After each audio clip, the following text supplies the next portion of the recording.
Do you have a Dallas famous moment? Whether you've brushed shoulders with a celebrity in DFW or had your own 15 minutes of fame in the city, we want to hear about it. Send us a DM or email or a voice message to share your story to be featured on an episode of the podcast. We look forward to hearing from you, and thanks for your support. Foundation 45 is a 501c3 nonprofit that funds counseling services for mental health, addiction, and suicide survivors. In addition to providing services, it works to break the stigma surrounding these topics. Foundation 45 recognizes that musicians, artists, and creative types are often at a higher risk for issues with mental health and addiction. The organization's goal is to serve the Dallas-Fort Worth creative community by providing free, top-tier mental health and recovery services. You can learn more about Foundation 45 at foundation45.org. Foundation 45. Live fast, die old.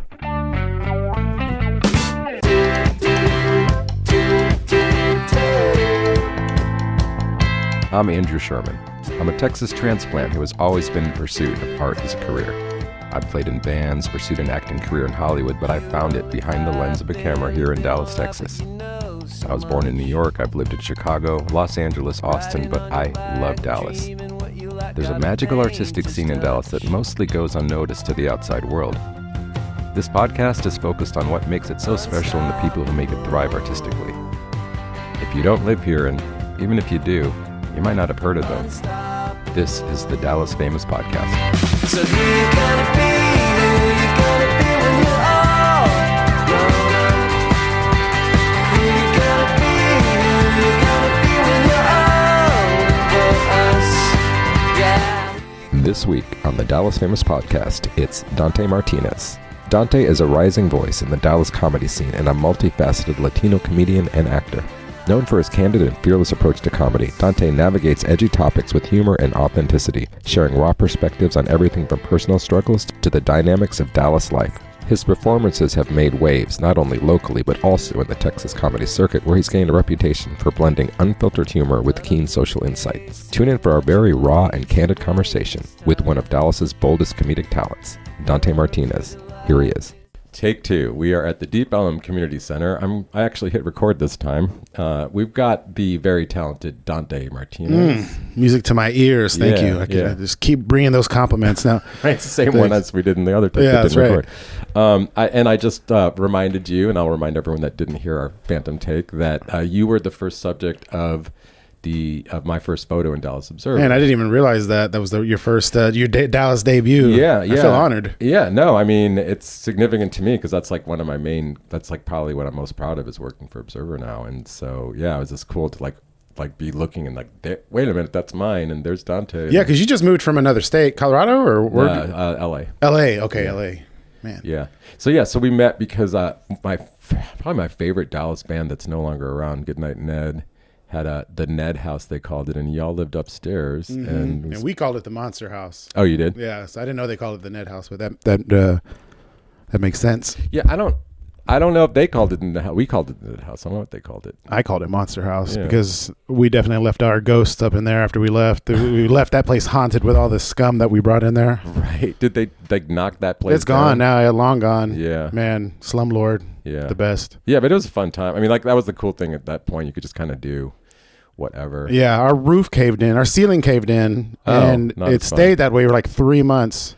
So I just didn't pay rent for 3 months. That's kind of like the vibe of the house. I'm pretty sure there was asbestos, skeletons of rats, living rats. Like it was just like I was like, it's like a nice mix of like an apartment in New York I can't afford and a very Dallas-y slum. Yeah. But I feel like there was some like epic nights at that place. Yeah. Lots of intoxicants and substances being put in people's bodies. Yeah. And I don't think I can tell any stories from that. No, it's too dirty. It's too raw. Yeah. So you're a comedian actor. Would you say you're an actor, comedian, or comedian actor? I started off as an actor first. I was doing theater and that kind of thing, and I was always just a big fan of comedy. So I was like, man, and at that time, before I even knew comedy was local, I only saw it on TV. I was like, man, I guess you have to be like a famous actor to do comedy. Huh. Like I was like, I didn't realize that it was comedians in movies, not the other way. You know what I mean? I was like, oh, look at all these actors that are funny. Yeah, no, when I moved to LA, I worked at the Improv in Chicago for a minute and then like just as a host, and then moved to LA, and it just felt like, oh, if you want to be on a show, you've got to do stand-up. And I never did that. So I never got on a show. Oh, I see. I didn't realize that. But yeah, so then once I realized there was like open mics or, regionally, I was like, oh, is that a thing? And I started going and like watching and I was like, I think I could do this. Yeah. And then signing up and chickening out. And I would sign up and leave. Yeah. I would sign up before I had a joke. I was like, okay, what am I going to be sitting in the audience watching other people's sets? I was like, what am I going to talk about? Like, I didn't, I was just so green. I didn't have any stand-up friends. I didn't know what to do. So you'd sign up and just like I might make it up there, but probably not. I was like, I better get out of here before they call my name. I would just like literally get drunk and be like, all right, I'm out. Well, do you remember the first time you didn't leave? Yeah, when I started actually writing jokes, and I was like, okay, so you had a joke like ready to go. Yeah, I had some jokes ready to go. I linked up with a friend of mine. I was thinking about doing my boss at the Belmont Hotel, which doesn't exist anymore, no Cliff. Oh, you looked at Belmont. Okay. Yeah, I was a bartender there. My boss was like, "You're funny. You should do improv." And I was like, "What's that?" And I was like, and she told me about this place called 4 Day Weekend in Fort Worth. Yeah. And I signed up for classes there, and I had a friend that I knew just from Dallas that also signed up for that class. And he claims that I followed him into that class. Well, he's a comic in Austin now named Chris Tellez. But we were both in that class. And then hanging out with him, I was like, okay, we would meet up and write jokes with his friends and stuff. And then finally I had a joke or like 2 jokes. And that's when I started doing open mics. So you went up with 2 jokes? Yeah, something like that. Did you just tell 2 jokes? Or I think so. Like it was just like 2 jokes. And then like maybe like the dirty edge lordy junk that I was doing at the time that I thought was funny to me, which no one else seemed to laugh at.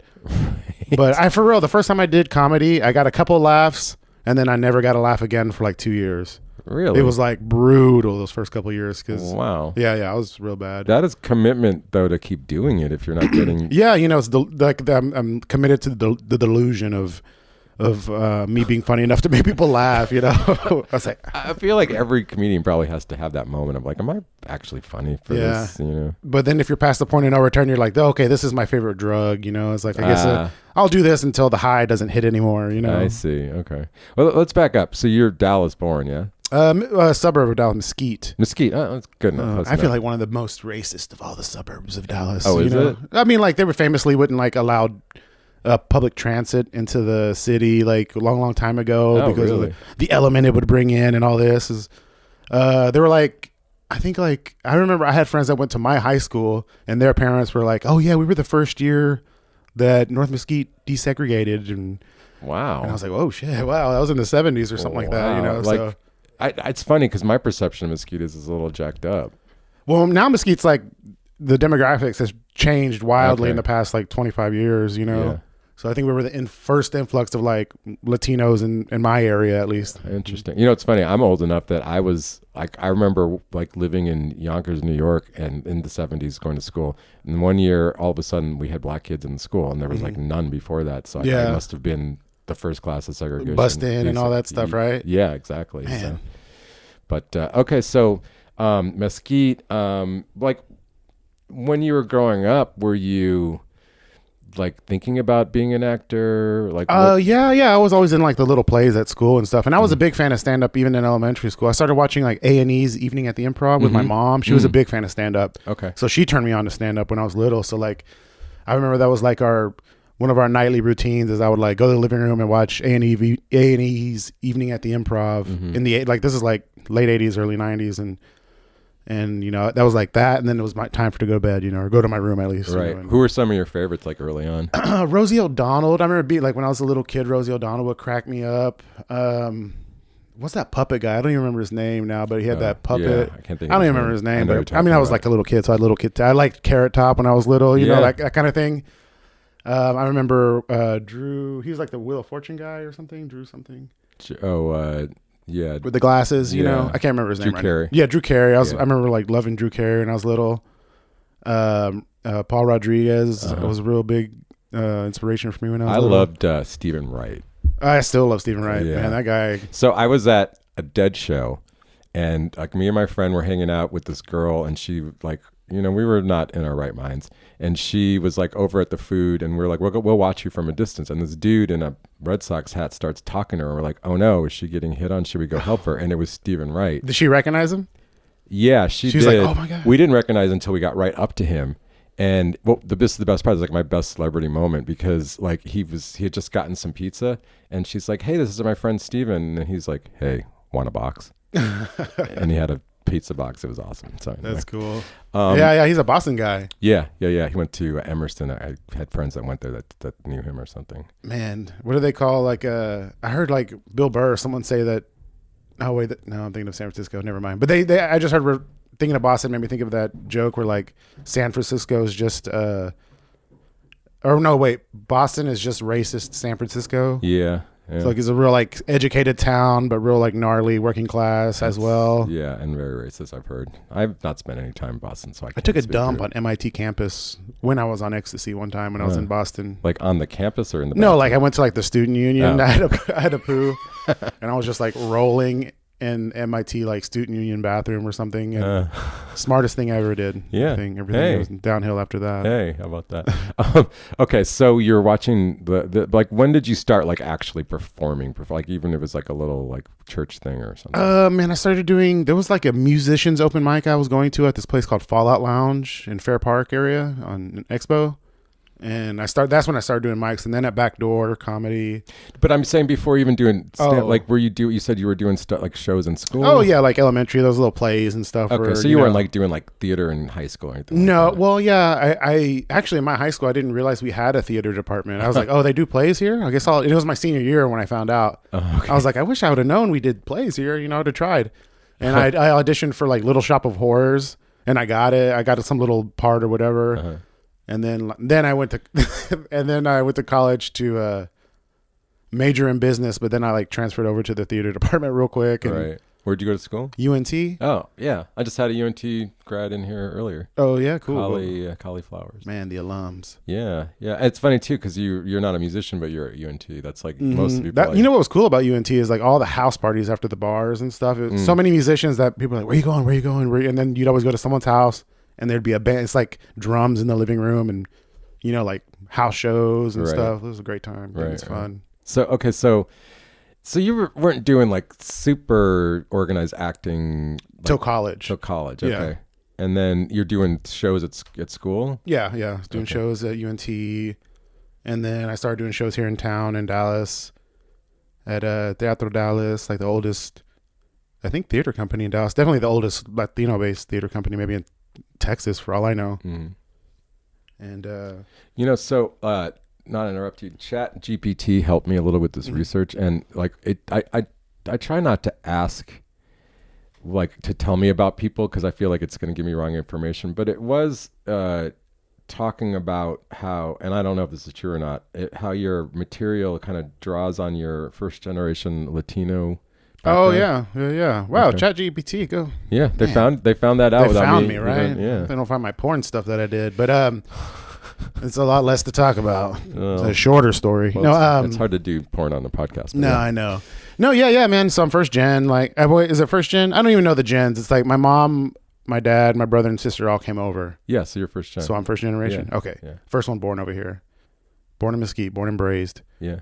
And so yeah, I mean, you know, the city of Mesquite got browner as I got older, you know, so it was like definitely like conscious, even real young, of like, okay, this is my home life. You know, home is in Spanish. School is like, you better behave, don't get in trouble, you're gonna get us deported, you know, like that kind of stuff. And I remember when Ronald Reagan was in office, my brother was like, man, I was like, this is like pre-kindergarten, but this is one of my earliest memories. My brother was like, Ronald Reagan's going to send all of us back and you're going to have to live here by yourself. And I was like, no. Oh my God, because you're the only citizen. Yeah. I was anchoring it real hard for everyone in the family. Wow, yeah. I'm glad that you weren't a total fuck up. Yeah. Well, no, I mean, there was still time after that. I'm still... The jury's still out. Yeah, the jury's still out on that one. So like we started talking about it. Like you started, like you took a class and then you kind of started doing... you did an improv class, is that right? Yeah. So that was after college too. After college, I did... an improv class. So you didn't do any comedy, like actual comedy, till after college? Yeah, until I was like 28 or almost 29. Wow. Yeah. I mean, I'm a late starter to the stand-up game. Okay, for sure. You only look 28 or 29 right now. Oh, thank you, man. Yeah. It's I'm very immature for my age. Okay. So that's what it is. Yeah. That's the secret. Okay, got to tell the scientists that one. Okay, so you start doing stand-up. I mean, I find that interesting. So like, what was it that like you weren't getting laughs for the first couple of years? I still don't. I mean, I guess it's like not. I think early on. Okay, this is one of the first discoveries I made is that I'm not a very relatable person. I'm just kind of like a weirdo. Maybe I thought I was like, man, I don't really relate to people. People don't really relate to me. Huh. I was like, I kind of had an outsider vibe, but I'm sure everyone feels that way. I mean, at least maybe most creatives, at least. And right. I feel like I'm like, that's the anti-Seinfeld right there. Yeah, is that what it is, man? Yeah. I was just like, I always felt left. I still always feel left out, or like, it's like you know that feeling when you're hanging out with like a couple of your other friends, and you step a distance away, and then you hear them laugh, and you're like, what? What are y'all laughing at? Like, I think that's like a feeling I have constantly. Like that's like that's like a feeling I have like every day about things. So I don't know, but maybe that was like, but I think one of the first discoveries I made was that I just felt like completely washed with like apathy. I didn't feel, I think at that time I was depressed. I didn't realize it, didn't care. I was like, so I felt like all the injustices in my life and in the world and all this, like I was like, well, I'm either going to be upset or just be like, fuck it.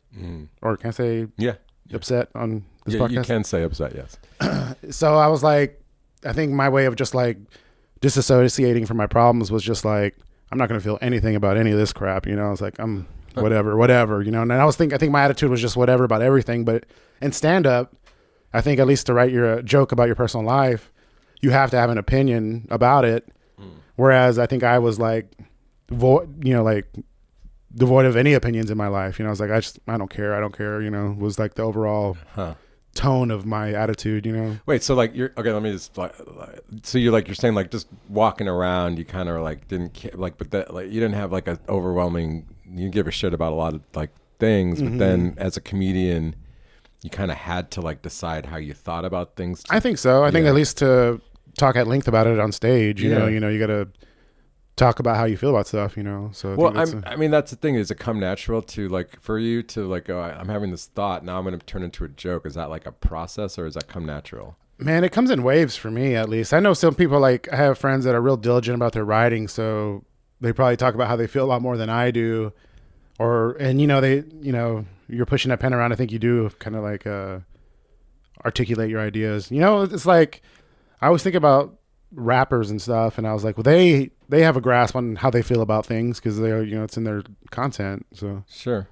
And kind of the same thing with comedians, but I think in terms of process, like when stuff's real fruitful in my mind and jokes are coming out of me and that are usable, like I feel it'll be like I'll be ingesting a lot of comedy, so you kind of have a rhythm in your head or something, and then so if you're thinking about something that makes you mad, you can kind of like boom, boom, boom it, whatever. You're like, oh, you can see it like almost like laid out before you. And then other times I can write a lot and nothing comes from it. Nothing that works at least comes from it. So like walk me through like, well, let me ask you this. Like how long is your routine right now when you're doing your full set? I can do like feature time, which I could do like about 20 to 30 minutes probably. Okay. That I'd feel comfortable with. I feel like I got a really good 15 that I feel like right now that I could, I feel comfortable with, right? How long did it take you to get to that? Like 10 years, a long time, man. Okay. Like, I have friends that can just have an hour already. Like, and they're like my buddy, I have this friend named Ralph, and he just did an hour special for TV for Netflix. Ralph Barbosa, if anyone, I'm sure everyone knows him. Sure.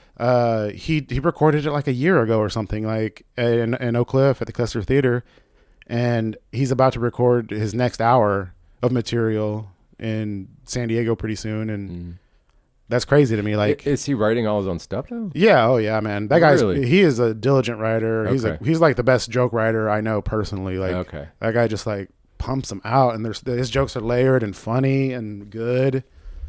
How many people in your circle have other people writing with them, or is everybody doing their own writing? Mean, we like, if you trust another comedian, you can bounce ideas or like riff with them or talk about the topic, and then if you're making each other laugh, be like, can I use that? Can I use that? Yeah, take that. Yeah, like so that's kind of how it goes. But I feel like you usually come up to one of your buddies with like an idea that you're working on, but hey, what do you think of this? How does this sound? Do you have any ideas, or that kind of thing? It's not like So you have like a group of friends that you'll bounce stuff off? Yeah, but it's not like we meet in groups or anything. Well, it's like one-on-one here. Yeah. I could, if I see him, I'm like, hey, listen to this. What do you know, that kind of thing, you know? Right. So, and there's only a handful of those comedians that I like trust their input, you know? Yeah, I would think so. I would think that like even if you like other comedians, you might be like, yeah, but they don't get what I'm doing. Or, well, maybe they do or anything, but maybe they don't, maybe I'm just not close enough with them to like ask them, you know what I mean? Sure. So that's the thing, especially if someone's like above you in the unspoken hierarchy of things, you know, It's like, I wouldn't just go up to like a headliner and be like, hey, what do you think of this? Yeah, you know, like, unless they were, you know, no, it's homie. like you've got like a group of people. Yeah, it's your pals and stuff. Yeah. Sure. How like competitive is it amongst you guys here in town? I think anytime you're on a show, you want to kill it the hardest, you know, like.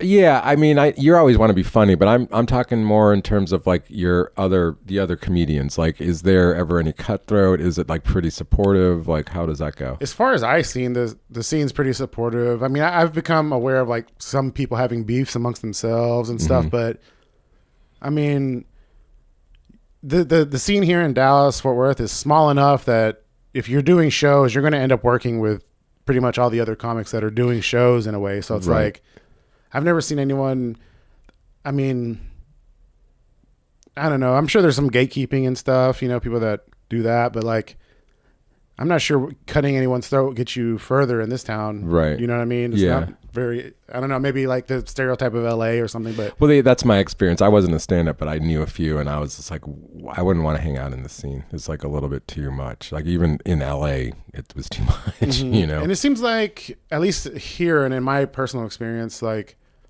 it's like almost like grades or something, like your class, you know, like you started around this time and all the people you started with, you know, are coming up in the scene or dropping off. And so it's like, oh, these are my peers, you know, like these are the kind of people, these are the ones I came up with. So it's always like that one, you know, like I know which ones I came up with, you know. Yeah. And a lot of them are gone now. I'm kind of one of the older dudes in the scene. I was going to ask you that because, I mean, you've been doing it for a little while. Yeah, and then if I do theater, I'll step away for like 8 weeks, and I'll come back, and there's like I feel like no one remembers me and shit like that. I was like, oh. How often are you doing plays? A few times a year, you know. Like right now. Like what are you working on? Like I'm in a show at the Ochre House in January. So we start rehearsals in January, so it's about to be October in a couple months. And I just did a show a couple months ago too, a few months ago maybe. So when you're doing that, you're just kind of out of, you know, you go to rehearsal 5 nights a week and then the plays start. So, I mean, I used to love being in plays. It's like the camaraderie of it's fun, man. It's really fun when you make money. Oh, so you make money doing this? Not like I can't live off the money, but like that extra check, you know, it always seems to line up when like rent's due and like, it's like, you know, I'm paying a month of rent, you know, doing this play. So that's tight. And then some change. You know? I did a lot of theater. I didn't make 1 cent on theater. Oh, really? That sucks. I mean, granted, I wasn't pursuing it, but yeah. So it's cool. It's cool to get that creative check. Yeah. Do you also do film and commercials? Yeah, TV? I did a couple of movies with Josh Jordan. Yeah, Wild West Productions. Yeah, I was like watching this movie, and then I was like, oh damn, there's Dante. Yeah. It was The World Won't Break. This World Won't Break on Amazon Prime, streaming now. Yeah, I mean, eventually I'm gonna have Josh on. That ending pissed me off. Man, yeah. I mean, you know, it's my opinion. Like, it's only my opinion. But man, I just talked to my wife about it, and I was like, she's like, wait, is it like Rogue One where we know before that? I was like, well, no, but now yes. Yeah, it was like a never was of an artist or something. Yeah. Like kind of. Yeah. I mean, I guess it hurt because I could relate so hard to that character. Yeah, you want to see a character win. I think that's kind of like... yeah. And I get that's why he did it, because he doesn't win. But I think but you want the audience to leave like, feel good, or do you want to... I left my reality to watch this movie to see something too real. Or like, you know, like, I don't know. I liked it, but... I don't know that my problem was it was too real. Or you know what I mean? Like to not see... Can we get a win in this scenario? Yeah, I don't... again, like, I don't need everything to be like wrapped up in a box at the end of a movie. I just felt like it came so far to left field that it just bothered me. But I'll have him on and we'll talk about it. At least it gave you something, unless you felt something. I felt something. Oh yeah. And then a year ago we just wrapped on his second movie, El Tonto por Cristo. And it's about like this Christian Orthodox are they called priests? I'm not sure what they're called in the Orthodox Church. I'm Jewish. I don't know. I don't know either. I'm not Orthodox, but he is, and him and his wife and his kids are Orthodox. So they made a movie about this wild drunken monk who's living like a monastic lifestyle, and like kind of like on the coast of Texas to the Gulf or something, and he performs little miracles, but also he's just kind of like living this wild drunk life, but really committed to his spirituality. And I'm probably butchering that synopsis, but it's going to come out pretty soon. They're like doing the final editing of the audio editing now or something like that. What are you playing that? I play like a fishmonger that lives next to the monastery, and I trade fish for bread, and just kind of like I'm Orthodox adjacent to their, like I live next to them, so we're, they kind of trade with us and stuff. And right. Small role. How did you hook up with Josh in the first I was going to play with him. Oh, okay. So we met at the Ochre House Theater, and he was just real fun. Like the first day I met him, I was like, man, this guy's funny. And we were just cracking up and goofing around and stuff, and like drinking a lot. So I was real heavy into drinking at the time, and he was too, it seemed like. So like we were just like, I'd like sneak whiskey in, and we'd get smashed, and I don't know. It was fun. Wild time. Cool. So that's how I met him. We bonded over alcoholism and laughter. Very Texas. Yeah. Thing to do. Do you have an agent? Yeah. I'm with I guess you go out a lot. Campbell Agency. I'm with the Campbell Agency, and Bridget Poe, what's up? Shout out. Yeah. And so how does that, for the many people that don't know, how does that look to be an auditioning actor in Dallas? Man, I just signed with them this year, so I'm still pretty new. At like 6 months ago. It's your first agent? Yeah, my first agent. Okay. When I graduated college, like I had my packet and I sent it all out to a bunch, but I had no like real experience, just theater and college, so I didn't really have a lot of experience, and I got no callbacks or no response. And I was like, interesting. Fuck. It was real. I was like, man, screw that. And by that time, I was like burnt out on acting. I was like, fuck acting. I don't do this anymore. I've quit acting at least 10 times. Right. You're just like, you're in enough stuff. And like, I was doing finals and being in a play and having a job. And I was like, I'm tired of this, so I didn't do anything for a minute. And then and in that span of time is when I got into drugs and comedy, so. Walk hand in hand. You, so in the 6 months, have you gone out for any auditions? Yeah. I went to Austin for it's all like commercial work stuff that probably the public won't ever see, like internal stuff, right? Money. But. Yeah. Trying to make money. Yeah. So I'm about to shoot a commercial in October. Oh. For like a power tool company. Cool. That and the commercials will be geared towards like contractors. So like the general, it's not like tools that like you could buy at Home Depot. It's like tools like that go with like attachments you put on bulldozers and that kind of thing. So like it's stuff like the public won't see. Right. But hey, it pays good. Yeah. So are most of the auditions like outside of Dallas? No. So that Austin one was the only one I've done outside of Dallas. A lot of it's like self shoot. So like you're in your own house shooting yourself and then I hated those. Submitting. And I never once booked off of a self tape. Oh yeah, I even got a call back. Yeah, me either so far. Yeah. Well, granted, self tape wasn't I'm so old. And I'm not I'm by my very nature, I'm so lazy. So like I could probably be like really submitting a lot more, but I'm just so lazy. Well, I will give you some advice. Yes, please. If you can like get a part of your house set up so it's always ready to go. Ready to tape. Yeah, you just put the tape. Like I've had a few actor friends that are like, I'm like, oh, like if I was doing it, this is what I do, because just to set up sometimes for my podcast stuff, I'm like, oh my God. But at least I'm not going to be on camera. So I got to spend 30 minutes setting up. Get out. Right. I know. And you're like, you could make, like. Or I could sit here and 15, get on TikTok. Yeah. You could like 15 grand off of like one commercial if you're lucky, Right. But yeah. So I have there's a couple comedian friends of mine that are with the same agency, and they seem to book a lot more than I do. And I was like, I was like, oh, you're also like a lot more hardworking and. Yeah, I mean, really, you get out what you put in. Yeah, yeah. I mean, so I need to. That's my goal. Is like really to start submitting more, and just because it's like money. If I book anything, it's money. So if you get yourself into a routine, if you just get past that initial, you'll be able to do it. It's like anything else. I feel like. Yeah. So I'm listening. I'm like 6 months in with an agent, and cool. So that's cool. You know, cool. I'm used to just doing theater, not trying to make real money. Right. So, I mean, I guess you would have like gig jobs to keep you going. Sure. And I work from home. I do videography right now. Oh. So like I videotape depositions. Okay. So tomorrow I got a depo downtown. I'm going to dress up like a normal human being and take my camera and watch lawyers go at it. Right. What's an acting role? You're playing the role. Yeah, I'm playing the role of a normal functional human being. That's great. It's like, can y'all smell my hangover right now?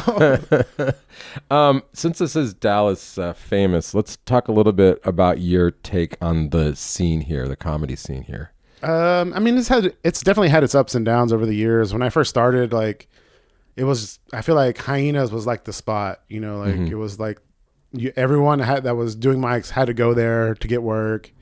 And, you know, right now at this point in my life, I've been more working like at a Addison Improv when I do shows there, and then I'm trying to get booked more at Dallas Comedy Club here in Deep Ellum just because it's so close to my house. But that's like kind of the mic now that everyone goes to is the DCC mic, the Dallas Comedy Club mic. Actually, I came and shot photos of you doing an open mic at the old Dallas Comedy House or whatever it was called. Yeah. So that place, like Dallas Comedy House itself, had like 3 different spots in Deep Ellum, and it was like 3 different distinct eras. I feel like in my life too. And then they had to go. Pandemic killed that business, and then Dallas Comedy Club popped up, and so that's been cool. Did I just see they're moving? Did I catch that right? Are they really? I don't know. I didn't look at it closely. It said something like we're going back to our original location, but I didn't look at it that closely. Dang, I didn't see that. That's Current Space. Well, I haven't been there for a show. I've only been there for a few events, and it seems like a lot bigger than what ends up happening, but I could be wrong. Well, they do classes too, so right. Most of those theaters, that's how they survive. That's probably how they pay their bills. I imagine is the students. But you know what's cool about the Dallas scene is it's gotten way more brown. You know, like a lot more Mexicans in the scene now, or Latinos in general, and I feel like the scene has become like a lot more Black people in the scene, which is badass. And just the scene's way more diverse than when I started. Got it. Yeah. But still, there's only like 10 girls, or you know what I mean? Like, yeah. What is that? It's a dude dominant. And actually, I know what hobby. That is. I feel like it's like women are just raised to not be laughed at, and it's like it takes a certain kind of woman to hold the court and hey, folk, listen to me. Yeah. You know, like, and also to be like, I know that you're not really insulting me. Like I'm not taking it personally, but yeah, it's interesting because there are some hysterical women that just are getting up there and doing it. Yeah, I agree, and I feel like a lot of female comedians are just slept on. They're in general. Michelle Wolf, like off the top, just one of the funniest comedians to do it. One of my favorites, at least. And didn't get enough shine, I don't think. Do you like where does Dallas rank kind of to you nationally as a comedy? I don't know, man, because I've never been to LA. I've never seen the LA comedy scene. Okay. I've been to Chicago and done some stuff out there. But you have friends. Like how is it I would imagine New York, number one. Like in the cliche of comedy, like they say, you go to New York to get good, you go to LA to get famous, in terms of comedy. I've heard that said a bunch, and so, but it definitely the coastal cities, like in Chicago. So that's what I imagine. Vegas, I hear, is got a cool scene. But yeah, like LA, New York, Chicago, Austin now. But I hear Austin sucks too. So I don't know. Well, when I lived in Austin, I don't know anything about the stand-up, but they had like this tremendous improv scene where they would do like improv, like Star Trek improv, where they wouldn't be any of the actual characters, but they'd be in that universe. Or there was like America's Top Model improv, and it was very clever, and they were really good. There was like a couple groups that were doing it, and I think some of them are still doing it. Cold Town was one of them. Yeah. I had some friends that were in Cold Town that actually moved to LA. Who did you know in Cold Town? Laura De La Fuente. lesbian chick. She does a podcast called Queer Town now. That might have been after my time. Oh, okay. Yeah, there was some girl that ended up on Saturday Night Live when it was one of my classes. I can't think of her name now. Yeah. Dang, that's badass. Yeah. I can't remember her names. I can't remember my friends' names. God. Okay, so like, all right, like you're doing what you're doing now.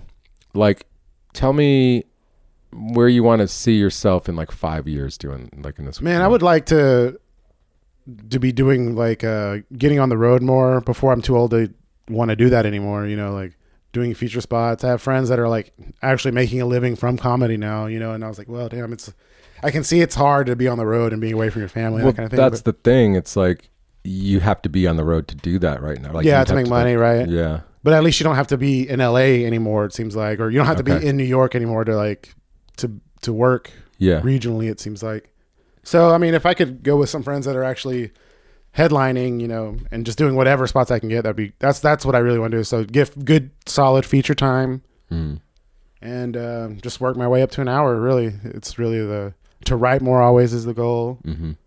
It's like, do you have like things you'll do to try to help shake out the ideas? Yeah, I mean, I've been reading a lot of books this last year about comedy. So like I read like I'm in the middle of reading this one book called like How to Write for Late Night or something like that. I can't remember the name.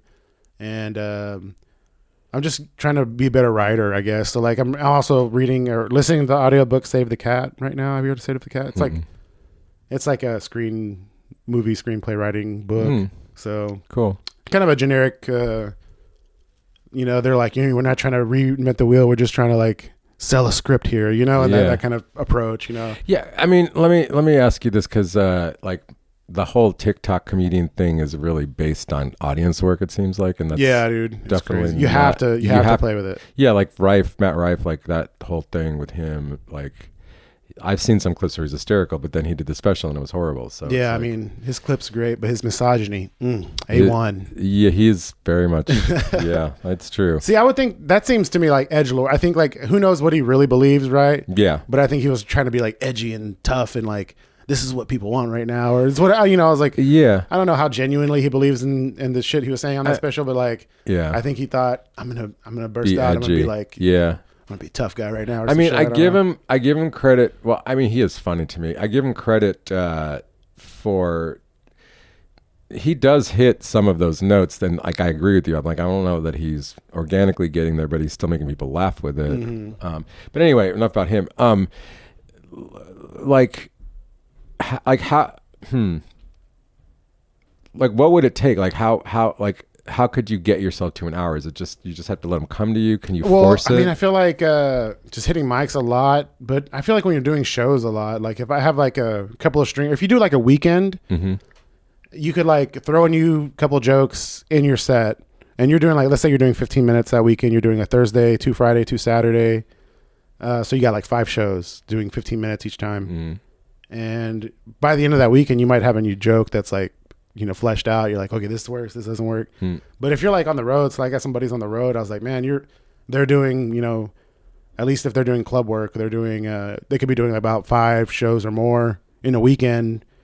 And, you know, if you're doing the middle or you're doing the spot that's like 25 minutes, I mean, you're doing, that's a couple hours and a half, like 3 hours in a weekend, you're practicing, you know, so your stuff gets tight if you're working. Yeah, that makes sense. So like after a weekend, you always feel like, man, my sets were like real locked in right now. Right, but I think I'm getting it now. So it's like you might have an hour of material, but until you vetted those jokes, like they don't count. Yeah, and over the years, all the stuff that just dropped off or I can't use anymore, I don't relate to myself, even though that's the person I was at that time when I wrote those jokes. Sure. You know, like I could see that. Yeah. Some of those jokes I wrote, I'm like looking back, makes my skin crawl. How like I can't believe I said that shit. Like there's definitely times where I was like, I'm trying to be edgy. You know, I didn't know it. I wasn't conscious of it then. Yeah. But looking back on it, I was like, man, I was just trying to be edgy as hell. Right. I was just trying to say some shit that was like going to shock the audience and all this. And now I think with a little age, I'm like, well, I just want to make them laugh. I don't care what, you know, I just want to make them laugh. Yeah.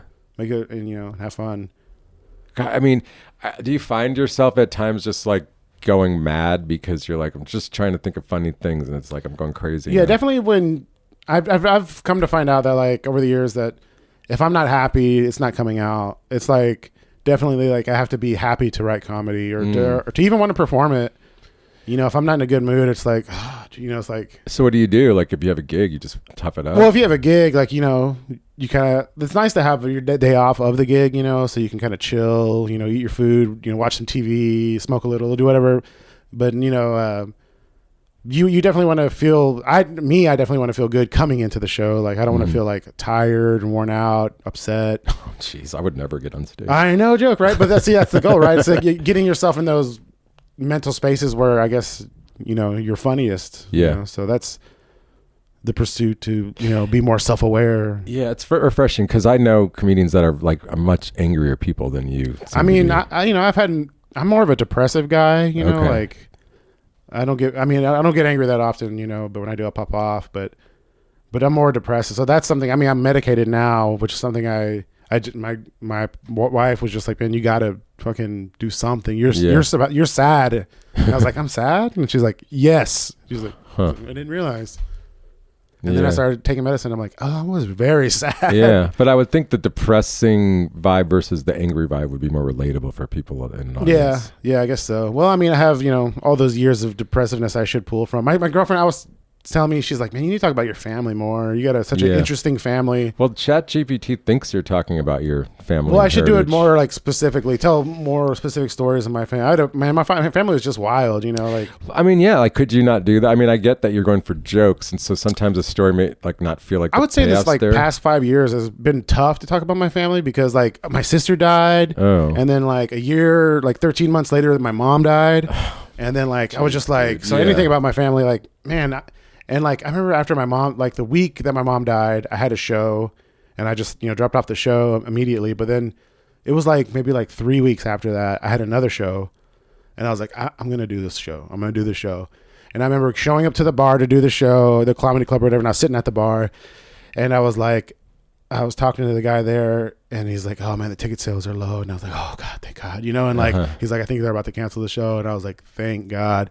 And then my friend walked into the club, he was talking and I was telling him, I was like, I was about to do this comedy show and I don't think I could do it. And like, as I was telling him, I like, when you start choking up and like I had to just stop talking. I was like, shit, I'm about to start crying. I'm sitting at a bar about to start crying.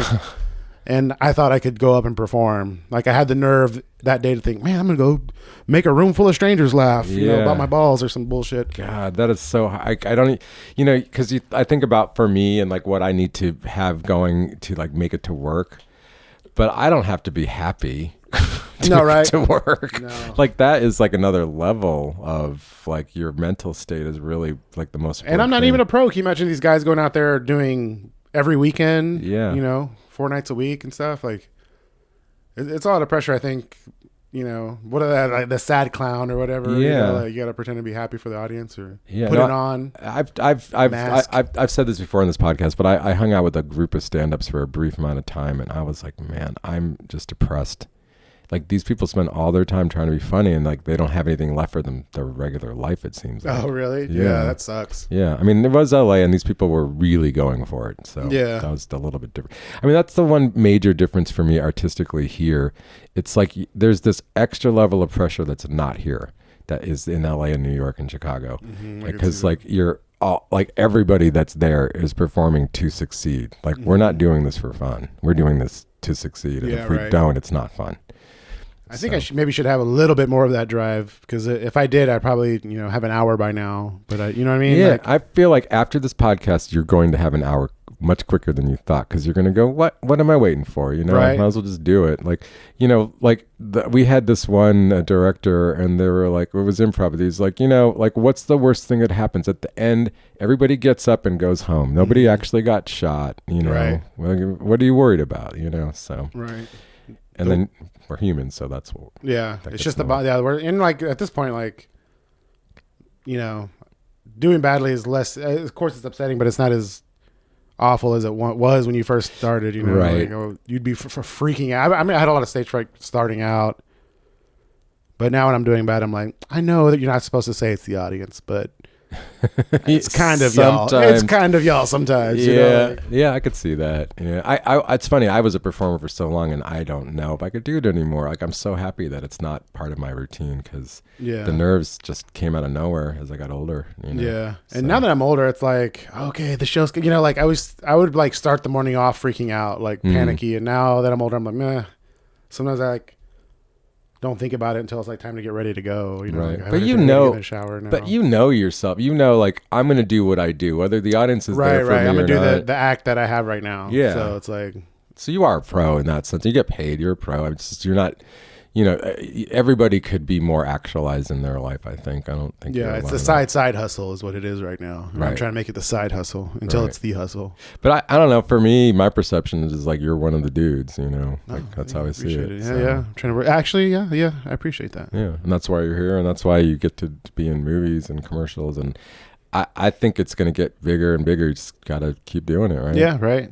I just keep plugging away until it loses all meaning. Yeah, or until you're so cool you won't even talk to us either. Yeah, no. Hey, Dante, thanks so much for coming down. It was a fun little chat. Yeah, man, that half hour went quick. Yeah. Oh, well, we made it a little past half hour. 42 minutes, man. Nice. Yeah, all right. We'll have links to let you know when you can see Dante perform, and that movie when it comes out. We'll mention that. And what's the name of it again? El Tonto por Cristo. Okay, cool. And everyone, Dante Martinez, thanks again, man. Hey, thank you for having me, man. I'd like to thank my guest, Dante Martinez. You can check him out on the links below to see an upcoming show. Get your own Dallas Famous Podcast t-shirt. The link is now available in the show notes. Thank you again to the Deep Ellum Community Center for letting us record there. Theme song, Unstoppable by Salim Nuralla. Thank you for listening. Please like, subscribe, follow, all the good stuff, and share it with your friends. We'll see you next time.